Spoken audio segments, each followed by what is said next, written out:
नमस्कार पवन जी। नमस्कार नमस्ते। सभी को, जानने वालों को। और आज 26 मार्च 2021 हैं और हम पवन जी के घर पे बैठे हैं मसूरी। तो आज बात, पवन जी, एक सवाल है भाषा को लेके। और उसमें भी मेरे साथ जो बीता है वो मैंने, जो मुझे थोड़ा अटपटा सा लगा, वो एक बात थी। मेरी ही एक भांजी है, सगी भांजी। तो मेरी बहन, उनकी माताजी, तो हर वक्त उनको ये लगता है कि इनको हिंदी सिखाई जाए। घर पे वो हिंदी बोलने का थोड़ा प्रयास करती हैं। सोचती हैं कि हिंदी में बात करें, तो थोड़ा थोड़ा प्रयास करती हैं। तो मैंने कहा कि हिंदी क्या ज़रूरत है, हमारे आम तो बोलचाल की भाषा है। या तो बांगरू बोले या बागड़ी बोले, बागड़ी बोलते हैं, तो हिंदी में क्या मतलब है। तो मैं तो उनको ये बात बोली, मुझे समझ नहीं आया कि क्यों, क्या है। हम्म। और एक दूसरी ये बात है कि कॉन्वेंट स्कूलों की अगर बात की जाए, हम्म। तो उसमें मैंने देखा, अ, अगर आप हिंदी भाषा में या आपकी जो बोलियां हैं, स्थानीय बोलियां हैं, उनमें अगर आप बात करते हैं किसी बच्चे के साथ या टीचर के साथ, तो फाइन लगाया जाता है। हम्म। 50 रुपये, 100 रुपये। वहाँ रहता है कि आप अंग्रेज़ी में बात करें। जी। तो एक सवाल ये भी आता है पवन जी, भाषा या बोली की अगर आप बात करें, हम बात करते हैं, तो बोली का हमारे व्यवहार पे, हमारे आचरण पे, हमारे रहन सहन पे, हमारे खान पान पे, हमारा जो पहनावा है, उसके साथ क्या एक संबंध है, उस पे आप थोड़ा प्रकाश डालें। हम्म। नहीं, ये बहुत ही महत्वपूर्ण प्रश्न है अमित। अ, मैं भाषा को लेके बहुत बहुत सालों से, क्योंकि शिक्षा से जुड़ा रहा, तो मुझे भाषा बहुत ही एक महत्वपूर्ण, अ, उसमें बहुत सारी चीज़ें हैं। और मैं अभी प्रयास करूँगा कि वो सारे बिंदुओं को इसमें ले आया जाए। भाषा का अगर संस्कृति की बात करें और भाषा को छोड़ दें तो बात पूरी होगी ही नहीं, क्योंकि भाषा का एक प्रमुख आयाम तो संस्कृति का एक प्रमुख आयाम तो भाषा है, बोली भाषा है। और मैंने ये धीरे धीरे ये समझा जब मैं यहाँ अपने इलाके में स्कूल चलाता था और यहाँ के बड़े बुजुर्ग महिला पुरुषों से बात हुई, उनसे बहुत कुछ समझने को मिला। और धीरे धीरे जब हम लोग पाठ्य पुस्तकों से पढ़ाने के का के एम्फसिस को हमने कम किया, क्योंकि हमने जब ये पाया कि पाठ्य पुस्तकों में बहुत सारे जाने अनजाने ऐसी बातें हैं, ऐसे मूल्य हैं जो बच्चे बिना बताए ग्रहण कर लेते हैं, और उसमें कहीं न कहीं स्थानीय परिवेश की जो संस्कृति है वो उसको नीचा या पिछड़ा मानने लगते हैं। और एक जो शहरी संस्कृति, शहरी रहन सहन, या उससे आगे बढ़ें तो पश्चिमी संस्कृति, पश्चिमी रहन सहन को वो जाने अनजाने ऊंचा मानने लगते हैं, आगे आगे मानने लगते हैं, अपने को पिछड़ा मानने लगते हैं। और ये जब हम लोगों ने छानबीन की तो पता चला कि हमारी किताबों में, पाठ्य पुस्तकों में ये भाव एक तरह से समा गया है। मैं ऐसा नहीं मानता कि जो लेखक है वो जानबूझ के ऐसा कर रहा है। मुझे ऐसा लगता है कि उनको पता ही नहीं है और उनसे ऐसा हो जाता है ना। जैसे उदाहरण के लिए हमने पाठ्य पुस्तकों में पाया कि वो छोटे क्लास की किताबों में दो दृश्य दिखाएंगे। एक दृश्य दिखाएंगे कि ये प्रदूषित वातावरण है या प्रदूषित है ये जगह, ये परिवेश थोड़ा गंदा है, प्रदूषित है। एक और तस्वीर दिखाएंगे जिसको कहेंगे ये स्वच्छ परिवेश है, स्वच्छ वातावरण है। ठीक है, वो पर्यावरण का कुछ बातें उस पाठ में कर रहे हैं छोटे बच्चों के साथ।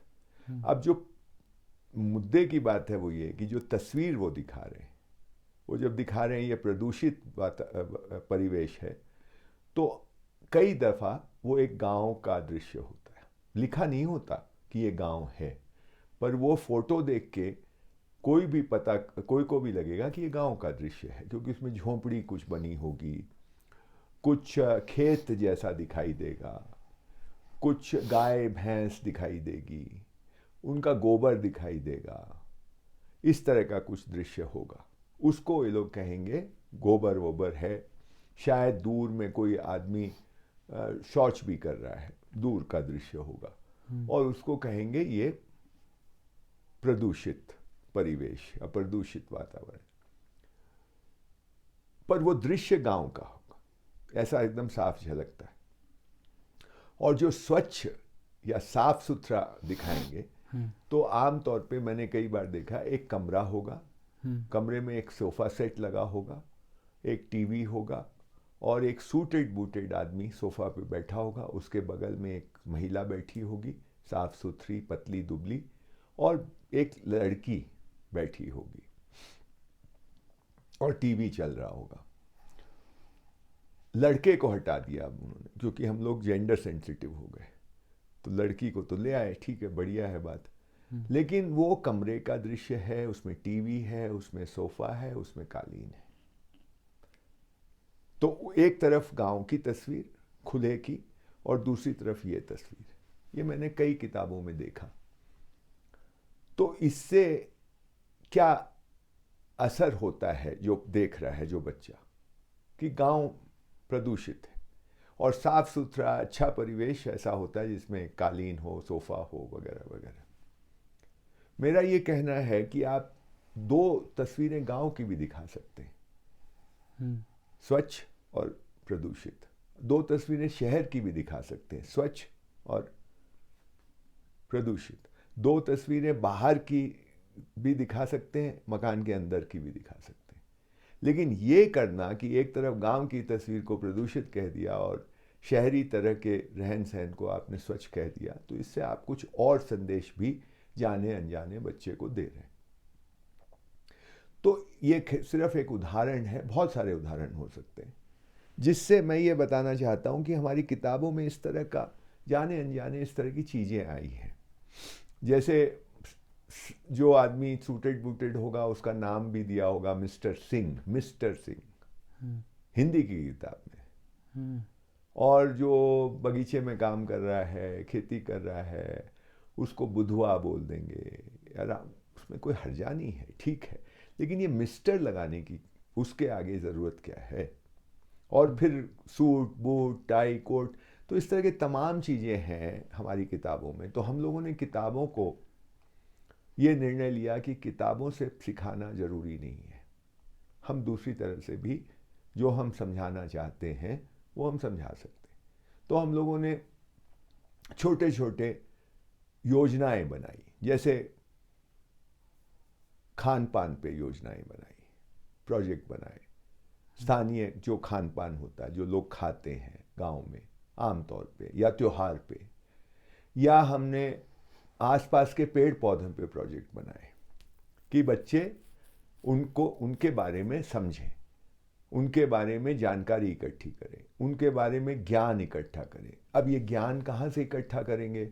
तो अपने बड़े बुजुर्गों से पूछ के आओ भाई। तो बड़े बुजुर्गों से जब पूछ के आते हैं तो बहुत सारी उन लोगों ने ऐसी चीज़ें लेके आई कि भाई फला पेड़ की जड़ से ये दवाई बनती है और उस दवाई का इस तरह से उपयोग होता है, या इसके जो पत्ते हैं वो चारे के लिए इस्तेमाल होते हैं, उससे दूध की वो बढ़ती है, और इसके पेड़ की लकड़ी से हम चौखट बनाते हैं, इस पेड़ की लकड़ी से हम फर्श बनाते हैं, इस पेड़ की लकड़ी से पलंग बनता है, इत्यादि इत्यादि। तो क्यों इस पेड़ की लकड़ी की चौखट बनती है और क्यों उस पेड़ की लकड़ी का पलंग बनता है, इस पर भी गांव वाले बहुत कुछ बता सकते हैं आपको। तो ये सब हम लोगों ने इस तरह के प्रोजेक्ट किए, बहुत कुछ मिला जो किताबों में आमतौर पे नहीं होता।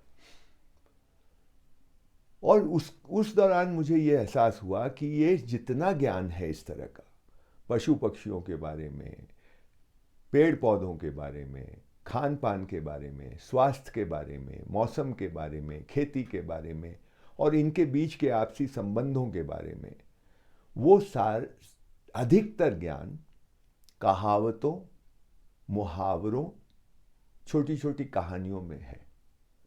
वो कहावतें, वो मुहावरे, वो छोटी छोटी कहानियां स्थानीय बोलियों में है। उसका वो अगर मान लो कि कहावतें या ख़त्म हो गई, या ख़त्म हो गई का मतलब है कि नए बच्चे को कहावतें नहीं आती अपनी बोली की, उसको मुहावरे नहीं आते अपने बोली की, उसको कविताएं नहीं आती, कविताएं या गीत नहीं आते अपने अपने अपने बोली के, कहानियां नहीं आती अपनी बोली की, तो ये सारा ज्ञान भी खत्म हो जाएगा। और वो हो रहा है। और मैंने इतना सारा हम लोगों ने इकट्ठा किया ये इस तरह का ज्ञान कि जैसे एक उदाहरण देता हूँ। महाराष्ट्र के एक किसान ने मुझे बताया कि उसके गांव में एक आदमी है जो आपको बिल्कुल सटीक ये बताएगा कि फला दिन बारिश उसके गांव में होगी या नहीं होगी। सटीक बताएगा कि कोई पूछे कि भाई आज से 4 दिन बाद, 10 दिन बाद, 15 दिन बाद बारिश होगी कि नहीं होगी, वो सटीक बता देगा। वो कैसे बताता है? तो वो पश्चिम के आकाश को सूर्यास्त के वक्त वो देखता है, और अगर सूर्यास्त के वक्त पश्चिम का आकाश रक्तिम होता है, यानी खून के रंग का, तो वो उसको अपनी डायरी में नोट कर लेता है। और उसका मानना है कि उस दिन, जिस दिन ये रक्तिम था आकाश सूर्यास्त के वक्त उसके गांव में, उसके 9 माह के बाद तिथि के अनुसार, मतलब लूनर कैलेंडर के, चांद वाले कैलेंडर के हिसाब से, तिथि के अनुसार, ये अंग्रेजी कैलेंडर के हिसाब से नहीं, क्योंकि इसमें थोड़ा बहुत फर्क होता है, आप जानते होंगे। तिथि के अनुसार 9 महीने बाद वहां उस गांव में बारिश होके रहेगी। और इसको हम लोगों ने अपने स्कूलों में एक प्रोजेक्ट बना के इसको ऑब्जर्व किया, और हमको काफी एक्यूरेसी मिली, 90-95%। जहां भी आप हैं इसको कर सकते हैं। आप पंजाब में हैं, आप हरियाणा में हैं, आप कहीं भी हैं, आप जिस जगह हैं, जिस स्थान पे हैं, वहां का पश्चिमी आकाश देखिए, नोट करिए, 9 महीने बाद तिथि के अनुसार देखिए कि है कि नहीं।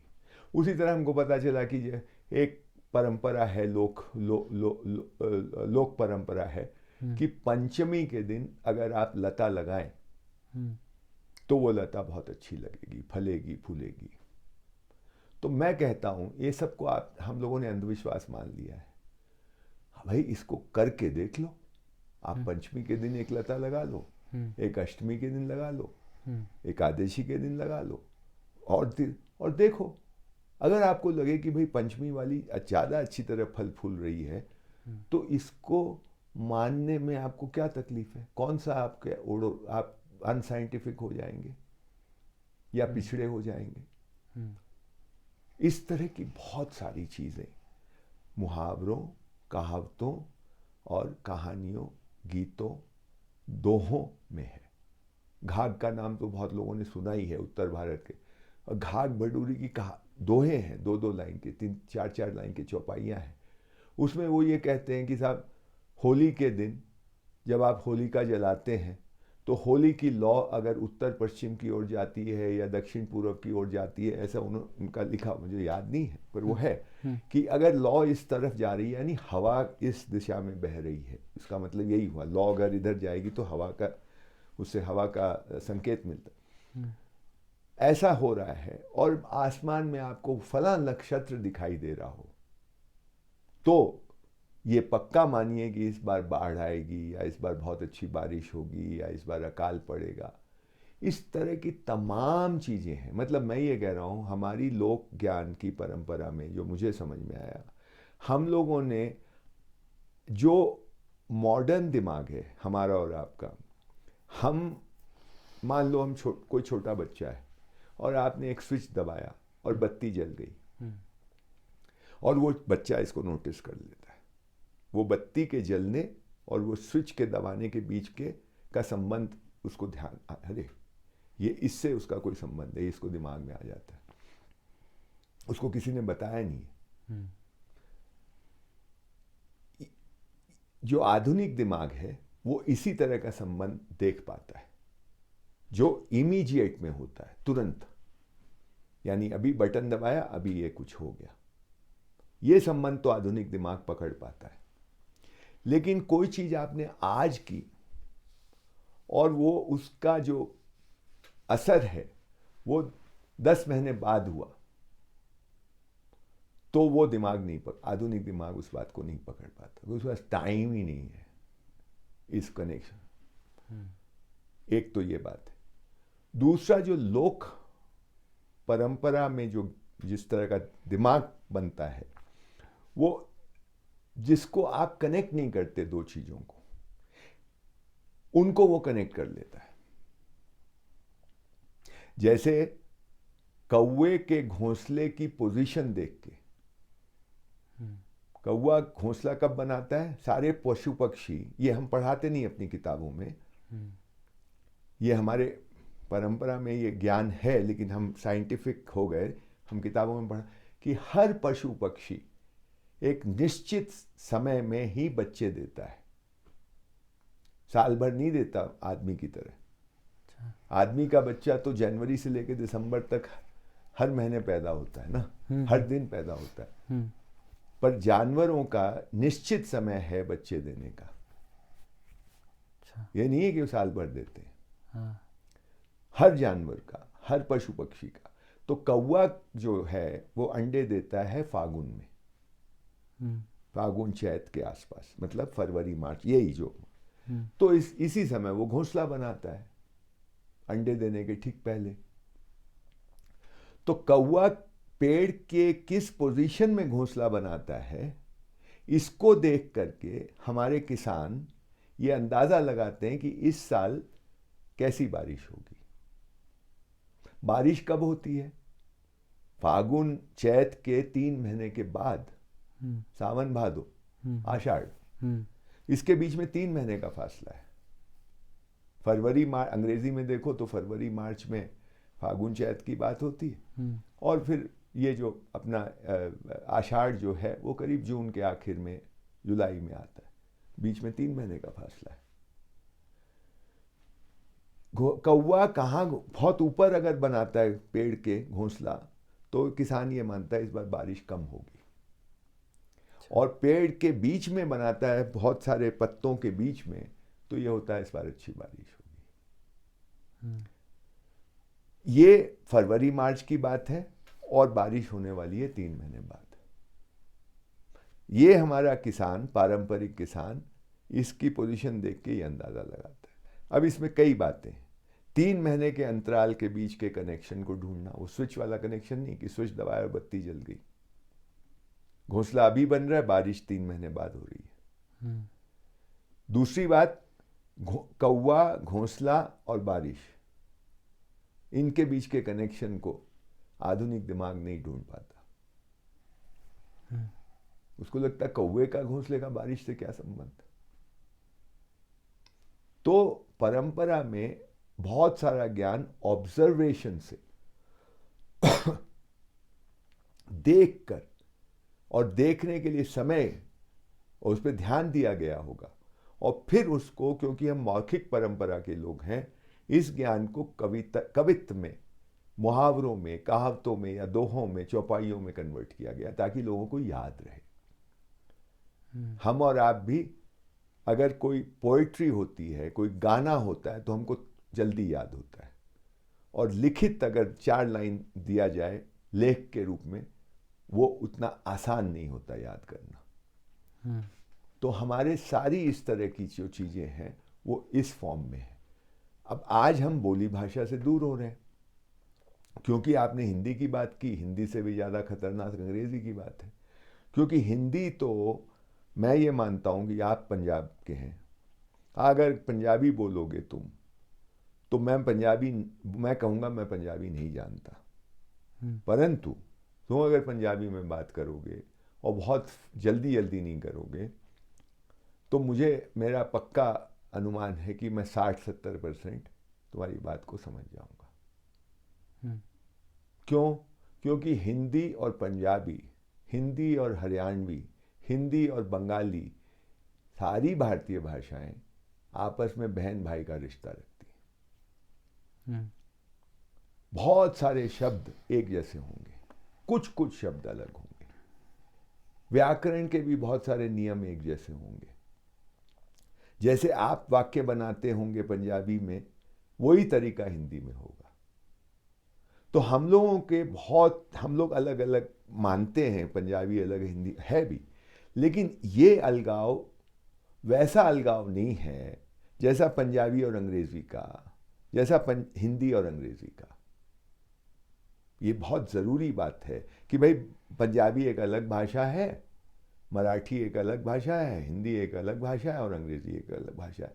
ऐसा बोलते जब हम हैं तो उससे एक आभास ये जाता है कि ये चारों के बीच में आपस में वही एक जैसा रिश्ता है। ऐसा नहीं है।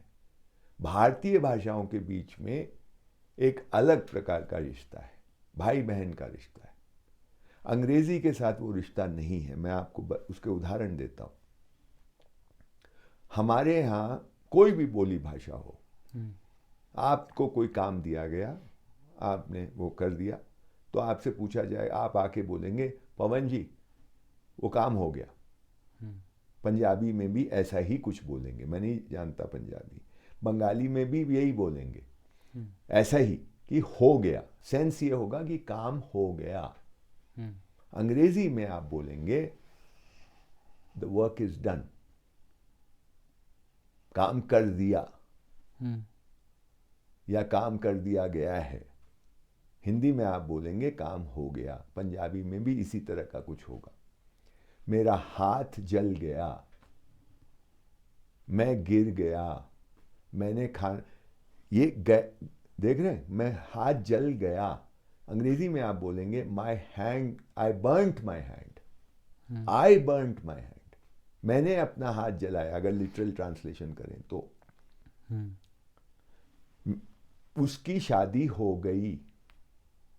अंग्रेजी में आप बोलेंगे दे गॉट मैरिड, उन्होंने शादी की। ठीक है, उसके बच्चा हो गया, वहां उसके घर बच्चा हो गया। वह आप अंग्रेजी में बोलेंगे she gave birth to a child, they got a child. तो डूअरशिप जो है वो अंग्रेजी भाषा में, जर्मन भाषा में, फ्रेंच भाषा में बहुत इंपॉर्टेंट है। कोई कर्ता भाव है, हमारे यहां कर्ता भाव नहीं है, हो गया। और ये सारी भाषाओं में, तमिल में भी है जो कि संस्कृत से नहीं निकली बताते। बाकी भाषाएं किसी न किसी तरह संस्कृत से उनका कोई ना कोई संबंध है, भारतीय भाषाओं का, बोलियों का। संस्कृत तमिल का तो नहीं है, लेकिन तमिल में भी ऐसा ही है। ऐसा ये हम लोगों ने मैंने एक कॉन्फ्रेंस की थी भारतीय भाषाओं पे, अचानक ये बात निकल के आई। तो किसी ने कहा भाई हम लोग तो हैपनिंग कल्चर है, होने वाले संस्कृति के लोग हैं और वो करने वाली संस्कृति के लोग हैं। तो मैं ये कहना चाह रहा हूं कि पंजाबी और हिंदी में जो रिश्ता है वो नजदीकी रिश्ता है। अंग्रेजी और पंजाबी में जो रिश्ता है वो नजदीकी नहीं है। अंग्रेजी और हिंदी में जो रिश्ता है वो नजदीकी नहीं है। एक और बात से मैं एक्सप्लेन करता हूं। मान लो हम सुदूर पंजाब से और बंगाल की तरफ बढ़े, माने पश्चिम में, उत्तर पश्चिम में पंजाब है, वहां से हम चलें और बंगाल जाएं या और भी आगे असम जाएं, पैदल धीरे धीरे रुकते रुकते रुकते रुकते, ठीक है, मतलब 10, 12, 15 किलोमीटर, 20 किलोमीटर रोज चले, रुके। हम पंजाब से आ रहे हैं, 15 किलोमीटर के बाद तुमको भाषा समझ में आएगी कि नहीं आएगी? आएगी, पर थोड़ी बदल जाएगी, शायद कुछ शब्द बदल जाएंगे। फिर और 15 किलोमीटर, 20 किलोमीटर जाके रुकोगे, फिर भाषा थोड़ी बदलेगी, बोली बदलेगी, पर थोड़ी सी बदलेगी। तुम जब तक असम पहुंचोगे हम्म, तुमको पता भी नहीं चलेगा कि कैसे बदल गई भाषा, क्योंकि पैदल चल रहे हो। हम्म, धीरे धीरे जैसे कोई नदी बहती है वैसे भाषा बदलेगी, पता भी नहीं चलेगा। और शायद तुम अगर ऐसे चलो तो शायद तुमको हवाई जहाज से अगर असम जाओगे तो एकदम ओपरा लगेगा, अरे कौन कैसे कहाँ आ गए, भाषा ही नहीं समझ में। पैदल पैदल चलोगे तो जब तक तुम असम पहुंचोगे तुमको बहुत चीजें समझ में आ रही होंगी। ठीक है, तो जो भी, परंतु अगर तुम इंग्लैंड पहुंचो हम्म, क्योंकि बीच में समुद्र है हाँ, तो वो रिश्ता नहीं रहता। एक लैंड मास की भाषाओं के बीच में, ठीक है, जमीन के एक टुकड़ों के बीच में जो भाषाओं के बीच में रिश्ता होता है हाँ, वो समुद्र पार के टुकड़ों के बीच में की भाषाओं में नहीं होता। ये एक अच्छी बात है ना? तो ये जो हमारे देश में चला हुआ है कि भाई ये सब हमारी भाषाओं के बीच में अंग्रेजी आ गई, ये खतरनाक है। अंग्रेजी सीखे पर हो। अब दूसरी बात मैं कहता हूं है। कि अपनी भाषा से जुड़ा रहना बहुत ज़रूरी है, क्योंकि लोक ज्ञान सारा का सारा अपनी भाषा में। एक तो ये बात हो गई, जो लोग अंग्रेजी सीखो कोई दिक्कत नहीं है, हिंदी सीखो कोई दिक्कत नहीं है, पर अपनी भाषा मत छोड़ो। एक पवन जी, आपने जो ये बात बोली, एक भूमि का एक टुकड़ा है जो जुड़े हुए हैं, तो इससे मुझे याद आया आपकी इसी बात से कि राहुल सांकृत्यायन जैसे महापंडित इसीलिए इतनी दूर की तिब्बत की यात्रा कर पाए और उन लोगों के साथ संवाद कर पाए। और दूसरा, गुरु नानक जी का मुझे याद आता है जो मक्का तक पहुंच गए। तो जो आपने बात बताई, इसके साथ कनेक्टिविटी मैं देख पाया। बिल्कुल। अब यहीं देखो ना, हम उत्तराखंड में बैठे हैं, मसूरी में बैठे हैं, तो यहाँ पे ये 4 बड़े धाम हैं, गंगोत्री, यमुनोत्री, केदारनाथ, बद्रीनाथ। यहाँ तो सदियों से लोग, भारत के लोग आते रहे, पैदल आते रहे, सदियों से। माने कब से, शंकराचार्य के ज़माने से तो आते ही रहे हैं ना, उसके पहले भी आते रहे होंगे। हाँ, गढ़वाल के अगर तुम सरनेम पूछोगे किसी का और कोई बोलेगा हम तो बहुगुणा है, तो कहते हैं ये बहुगुणा लोग बंगाल से आए हुए हैं। अच्छा। हाँ, है ना। पवार हैं तो ये शायद राजस्थान या गुजरात से आए हुए हैं। अच्छा। तो ये ज़मीन तो ऐसी है जहाँ पूरे देश के लोग आते ही रहे हैं, और बहुत सारे आए, बस भी गए यहाँ पे। तो उनके बीच में अब बोलते साहब संवाद कैसे होगा, इनका कैसे संवाद हुआ? ये तो आपने इतना फास्ट कर दिया लाइफ को, तब ये ज्यादा मुश्किल खड़ी हुई है। नहीं तो इतनी मुश्किल नहीं है ये सब चीजें, और बहुत संबंध है। भले ऐसा हमको काम, हमारे भाषा पे ज़्यादा काम हुआ नहीं है, और मैं कोई भाषाविद नहीं हूँ, पर मुझे लगता है कि इस पे काम होना चाहिए जगह जगह स्कूलों के थ्रू। और बहुत आसान है कि हम अपने स्कूलों में अपनी भाषा के मुहावरे, अपनी बोलियों के मुहावरे, कहावतें, कहानियाँ, गीत, ये दोहे, चौपाई, ये निकालें, इकट्ठा करें। बच्चे ही कर देंगे, माँ बाप से पूछ के, दादा दादी, नाना नानी से पूछ के, और फिर उनको छटाई हो उनकी अलग अलग की, स्वास्थ्य के बारे में कहाँ कहा गया है, खाने के बारे में कहाँ कहा गया है, मौसम के बारे में क्या कहा गया है, खेती के बारे में, बीजों के बारे में, पक्षियों के बारे में, पशुओं के बारे में, कीड़े मकोड़ों के बारे में, बीमारियों के बारे में क्या कहा गया है। सुबह ये मत खाओ, सर्दी में ये सुबह मत खाओ, जाड़े में, सर्दी में रात को ये मत खाओ, रात को ये खाओ, अजवाइन के साथ गुड़ खाओ तो सर्दी ठीक हो जाती है।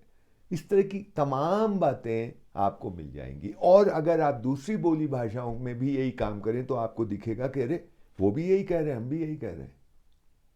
तो ये जो पूरा देश सांस्कृतिक रूप से और सभ्यतागत रूप से एक है, ये आपको समझ में आएगा। अभी तो लोग खाली भेदों की बात करते हैं, नहीं साहब आप अलग हैं हम अलग हैं, आप अलग हैं हम अलग हैं।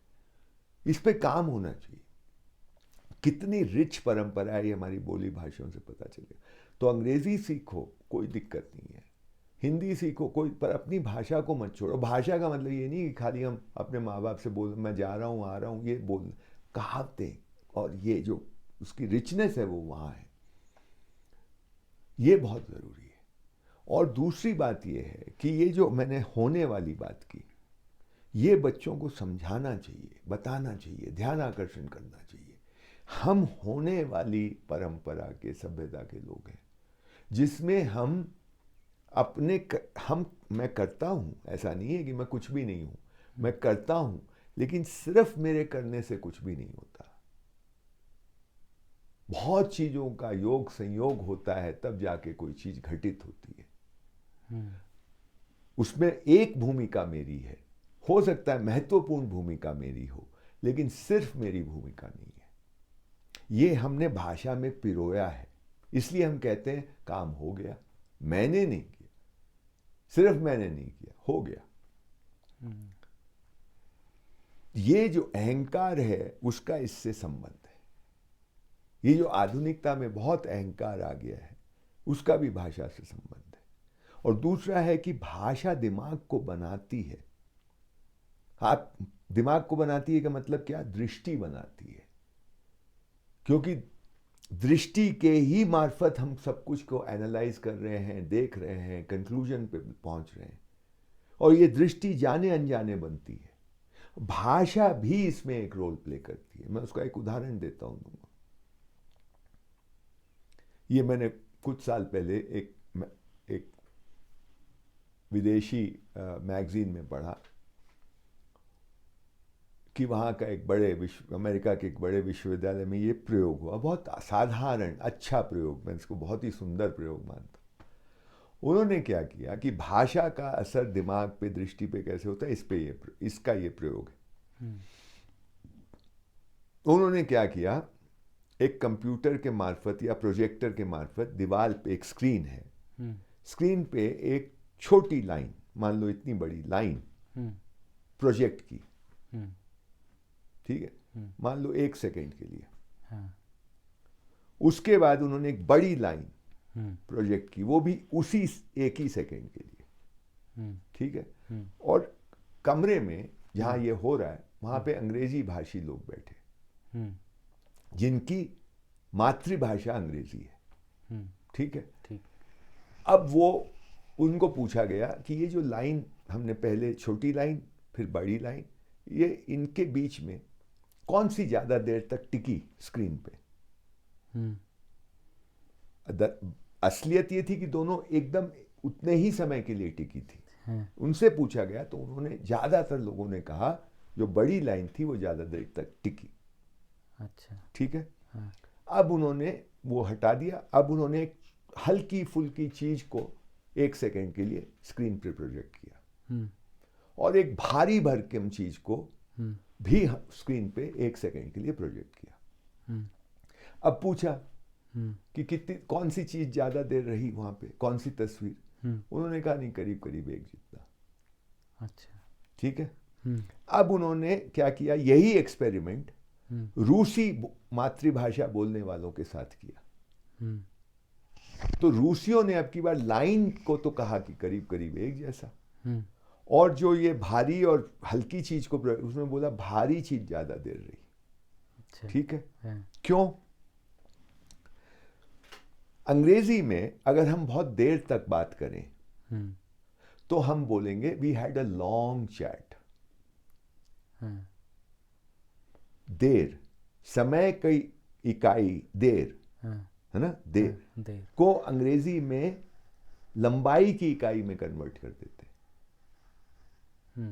लॉन्ग क्या होता है? लंबाई हुई ना, लॉन्ग। हम बात कर रहे हैं समय में, हमने 2 घंटे बात की तो हम बोलेंगे we had a long discussion. समय को लंबाई में कन्वर्ट, ऐसे भाषा में हो रहा है।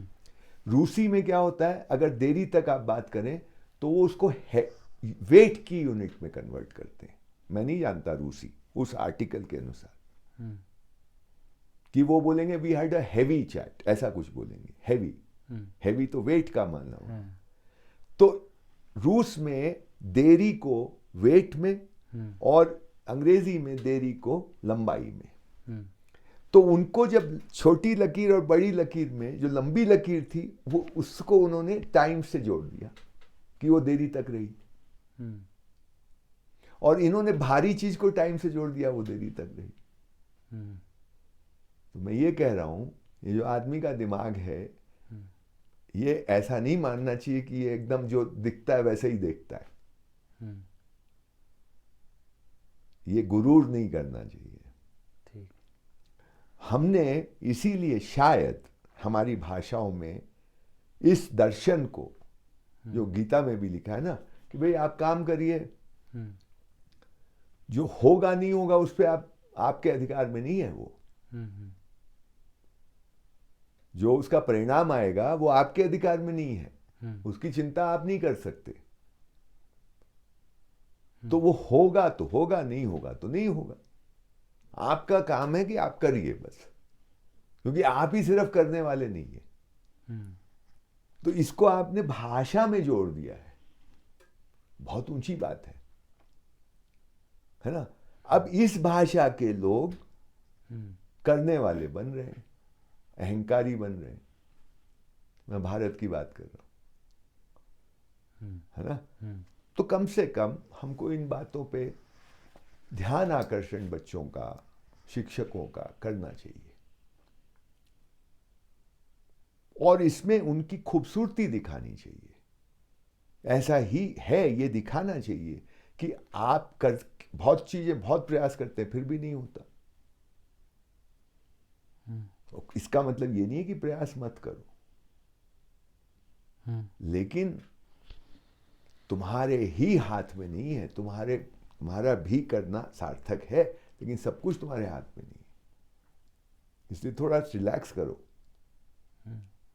थोड़ा शांत हो जाओ, इतना टेंशन मत लो।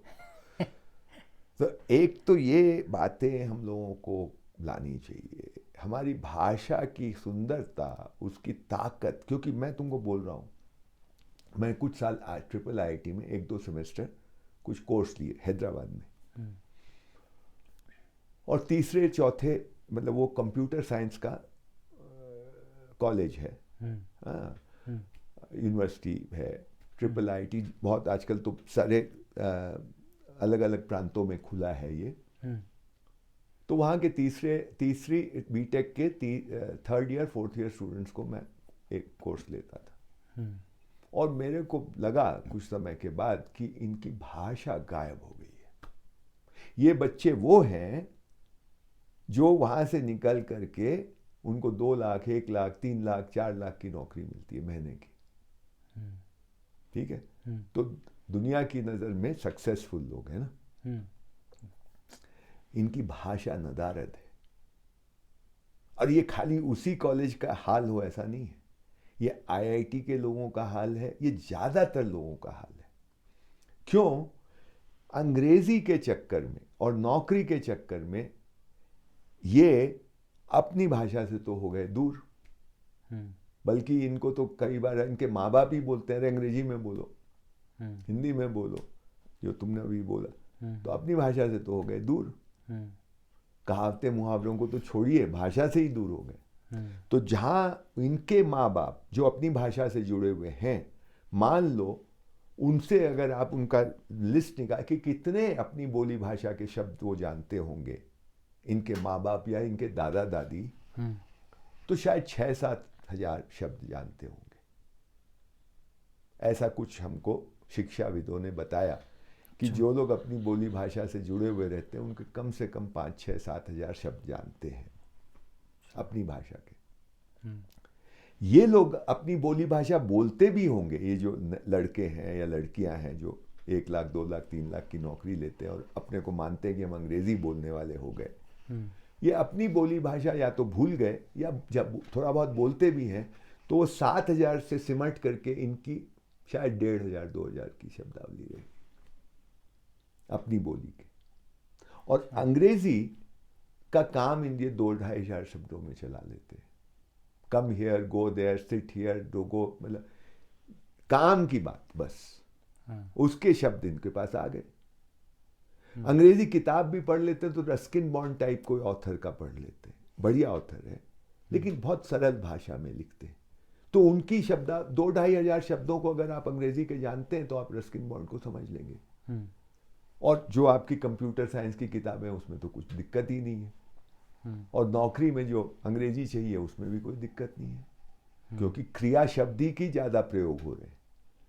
जिन शब्दों में विचार होगा वो आपके शब्द ही नहीं है आपके पास, न अंग्रेजी के हैं, न हिंदी के हैं, न अपनी भाषा के। तो जो इनके माँ बाप का शब्द का भंडार 7-8 हजार शब्द हैं, इनके अंग्रेजी और अपनी भाषा और सब कुछ मिला करके इन शब्दों का भंडार 3-4 हजार है। इसके ऊपर शोध हो तो ये निकलेगा जो मैं तुमको बोल रहा हूं, कि जो हमारे नया वर्ग निकल रहा है दरअसल उनके शब्दों का भंडार कम हो रहा है। शब्दों का भंडार कम हो रहा है, इसका मतलब आपके विचार करने की शक्ति भी कमजोर हो रही है। आप उन्हीं 4,000-3,000 शब्दों के दायरे में सोच पाएंगे।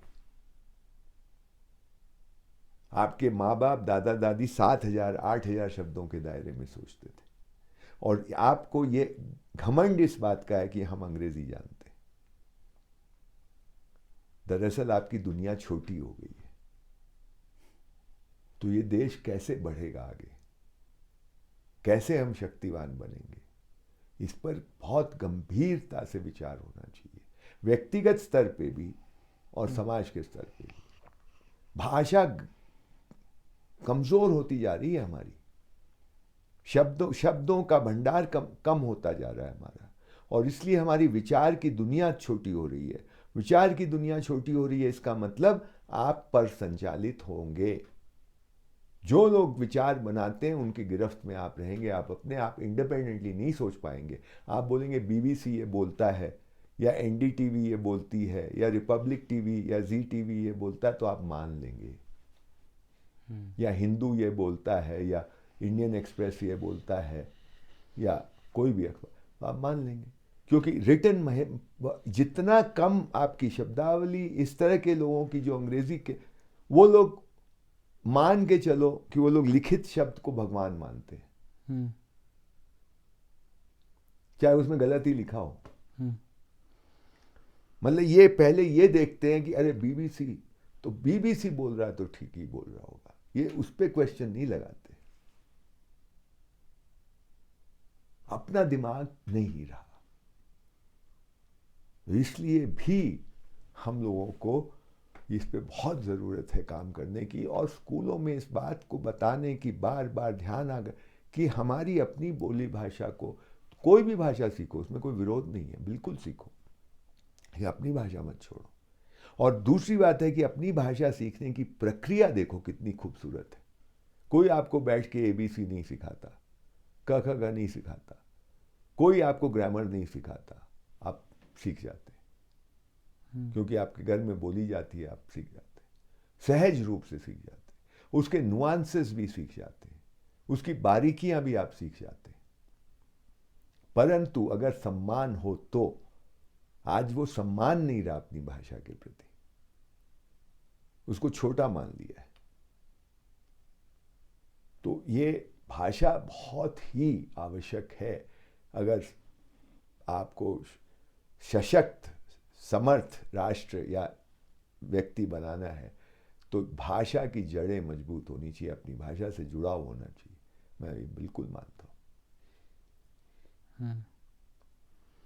ये बहुत गहरी और बेहतरीन बात आपने बोली पवन जी। परंतु आजकल तो सभी देखते हैं कि अंग्रेज़ी के पीछे भागते हैं, या फ्रेंच के पीछे, या रशियन के पीछे, या जर्मन लैंग्वेज के पीछे।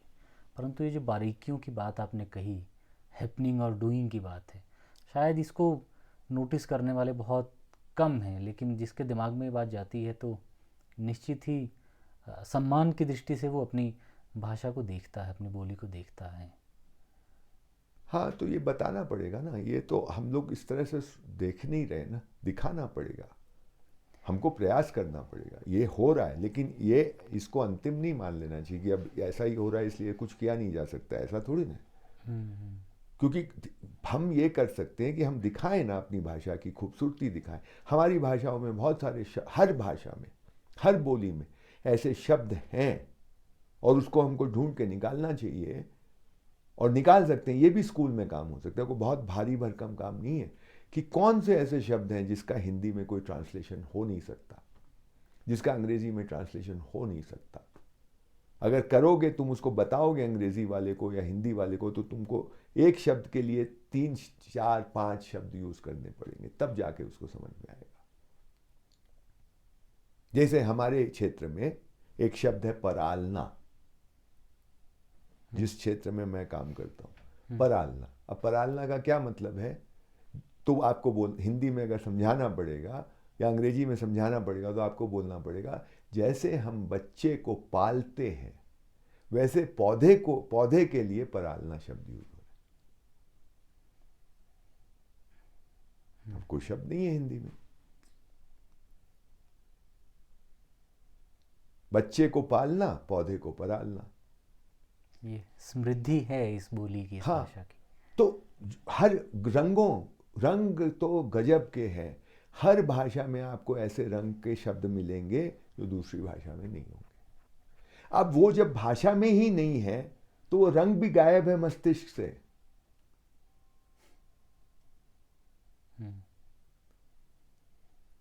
है ना? जैसे कई भाषाओं में बादलों के बहुत सारे शब्द हैं।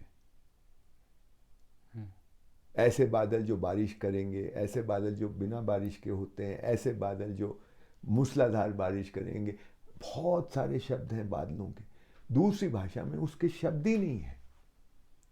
ये तो समृद्धि है ना उस भाषा की। तो इसको तो उस भाषा के लोगों को तो कम से कम पहचान करके गौरवान्वित होना चाहिए ना कि हमारे भाषा में ऐसे शब्द हैं जिसका दूसरी भाषा में कोई अनुवाद नहीं है। अब जैसे हमारा शब्द है धर्म, हमारा शब्द है धर्म, अंग्रेजी में इसका क्या है बताओ? है ही नहीं। वो रिलीजन बोलेंगे। रिलीजन तो उसमें से एक बहुत ही छोटा सा है। धर्म तो माँ का धर्म, बेटे का धर्म, पिता का धर्म, मित्र का धर्म, पेड़ का धर्म, सोने का धर्म, लोहे का धर्म, जाति का धर्म। कितने सेंस में यूज हो रहा है? कहाँ है इसका अनुवाद ही नहीं है अंग्रेजी में। है ना? अब ये बोलते हैं कि हमारे यहाँ शब्द है संस्कृति और विकृति, 2 शब्द है। ठीक है, इनके यहाँ एक ही शब्द है कल्चर। तो हम बोल देते हैं संस्कृति का कल्चर है, उनके यहाँ तो कल्चर ऑफ वॉर भी बोलते हैं वो। पॉर्न कल्चर भी बोलते हैं वो। ठीक है, हमारे यहाँ इसको क्या बोलोगे? विकृति बोलोगे, संस्कृति नहीं बोलोगे। अब वो विकृति शब्द ही नहीं है उनके यहाँ। हो इस चक्कर में होता क्या है, हम अंग्रेजी के चक्कर में अपने शब्द तो खो ही, उनके अर्थ खो रहे हैं। मेरा पक्का दावा है कि आज का आम पढ़ा लिखा, एवरेज पढ़ा लिखा लड़का लड़की धर्म शब्द को रिलीजन बोलेगा। बिल्कुल, है ना? और उसको लगेगा हमने अनुवाद कर दिया। और उसको बोलो कि भाई पेड़ का भी धर्म होता है, मिट्टी का भी धर्म होता है, लोहे का भी धर्म होता है, तो उसको समझ में नहीं आएगा क्या बोल रहे हो तुम, क्योंकि उसके दिमाग से गायब हो गया ये। वो धर्म के शब्द पे और उसके अर्थ पे रिलीजन शब्द हावी हो गया, और फिर रिलीजन शब्द हावी हो गया तो रिलीजन का अर्थ हावी हो गया। तो हमने बड़े अर्थ को एक छोटे अर्थ में समेट दिया।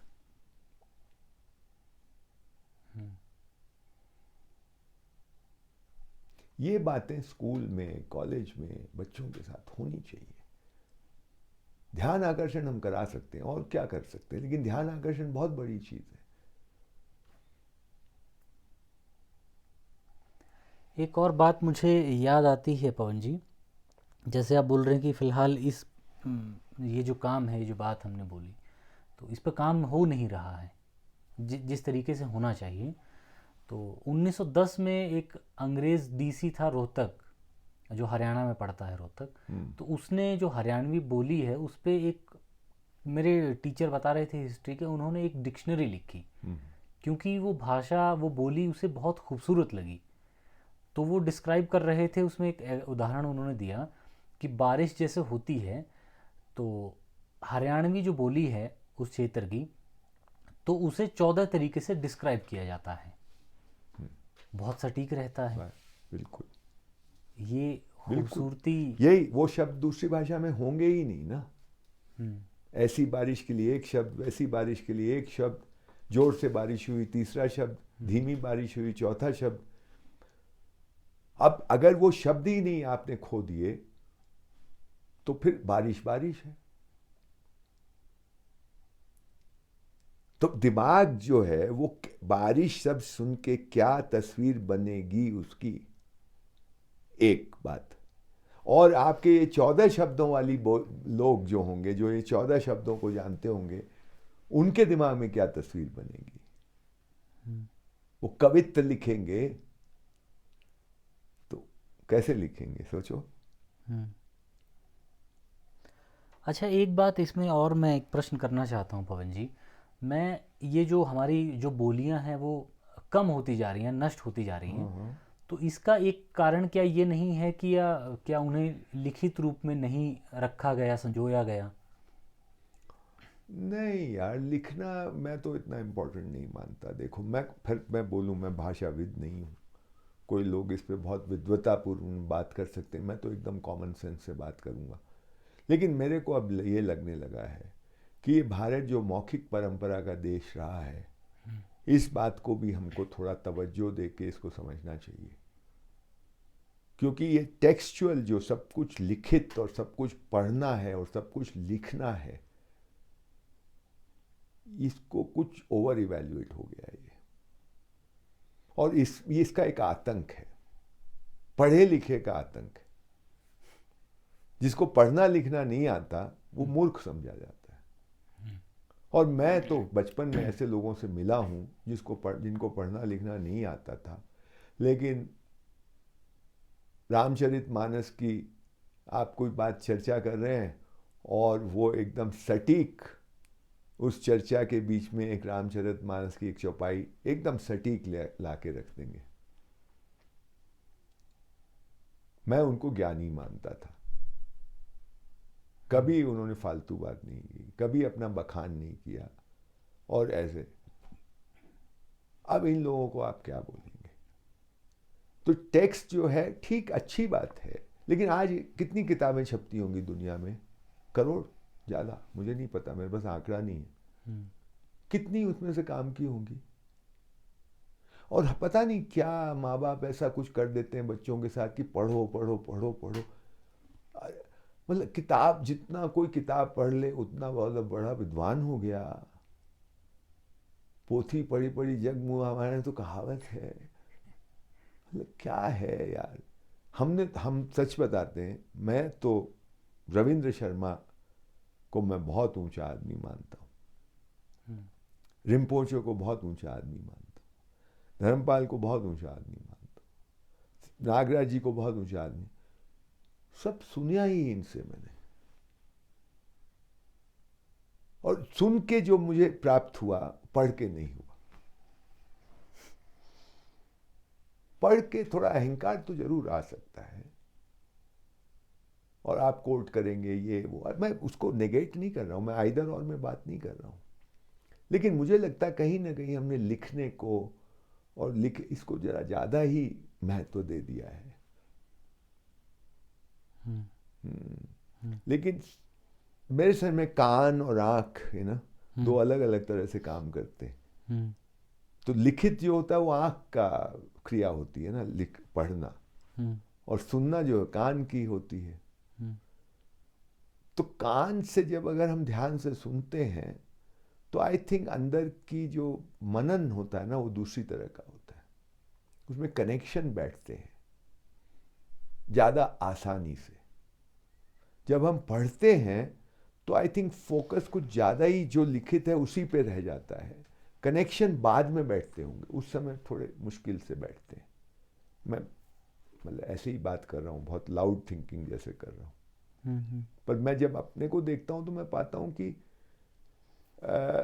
उसका फोकस अलग तरह का होता है जब आप पढ़ते हैं आँख से, और कान से जब सुनते हैं तो उसका जो अंदर जो चल रहा होता है वो कुछ दूसरी तरह से चल रहा होता है, उसमें कनेक्शन ज़्यादा आसानी से बैठते हैं।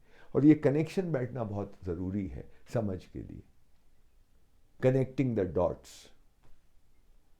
जो भी कुछ मेरी अभी तक की समझ है, आपकी समझ है, सबकी अपनी समझ तो होती है कुछ ना कुछ, उसमें कुछ गलत होता है, कुछ सही होता है। कोई नई चीज़ हम सुनते हैं या पढ़ते हैं तो उसका उसके साथ कनेक्शन बैठना चाहिए पुराने के साथ। कुछ झड़ जाएगा कि नहीं, ये तो अरे ये तो हम गलत मानते थे, झड़ कुछ जो जितना आप जानते थे उसमें एक्सपेंशन होगा, उसमें और बढ़ेगा वो। ये नहीं होता तो वो एक जानकारी के रूप में कहीं पड़ा रहता है कोने में। ये तो अल्टीमेटली तो ये सब मिल जाना चाहिए और एक हो जाना चाहिए। नहीं फिर आपको कोई कॉन्ट्रडिक्शन, कोई कॉन्फ्लिक्ट नहीं दिखाई देता, विरोधाभास नहीं दिखाई देता, सब खत्म। बहुत गहरी बात आपने बोली। ऐसा मुझे लगता है, पता नहीं, ऐसा अनुभव नहीं है ऐसा लगता है, पर जुड़ती है चीजें, जुड़ती है। मतलब मेरे को लगता है जब मैं बोलता हूँ, कोई भी मैं बोल रहा हूँ, मतलब मैं नहीं, कोई भी, हम जब बोलते हैं और हम अगर सुनी सुनाई पढ़ी पढ़ाई बात नहीं कर रहे होते हैं, हम अपने अंदर से बोलते हैं, यानी बोलते वक्त हम अपने अंदर झांक रहे होते हैं, अंदर जो कुछ है उसको उसकी गहराई में जा कर के बोल रहे होते हैं, तो बहुत बार एक नई इंसाइट भी मिल जाती है। ऐसे कनेक्शन बैठ जाते हैं जो आपने पहले नहीं देखे होते। बोलते बोलते वो होता है, सुनते सुनते ये होता है, लिखते लिखते भी ये हो जाता है, क्योंकि उसमें आप गैप दे सकते हैं लिखते समय। पढ़ते पढ़ते कम होता है,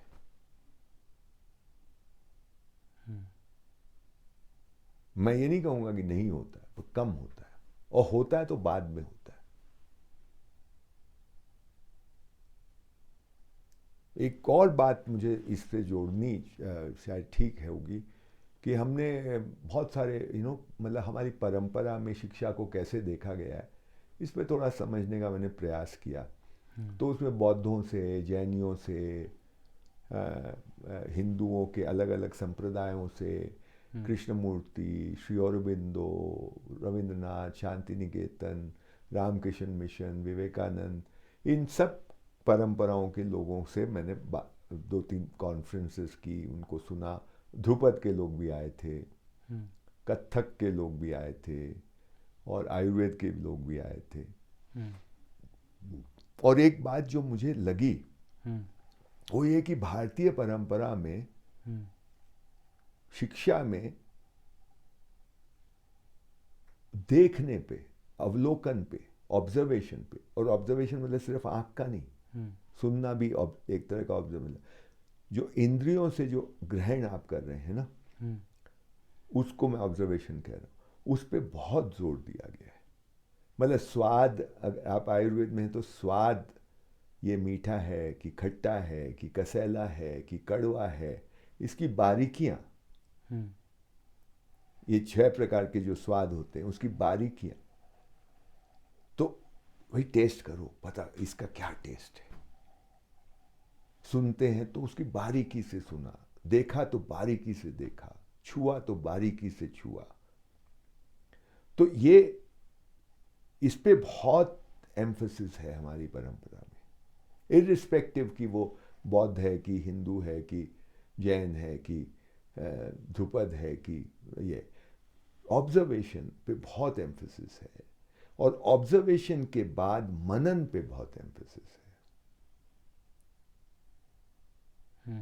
पहले ऑब्जर्वेशन, फिर मनन, कंक्लूजन पे पहुंचने पे जोर नहीं है, लेट इट हैपन।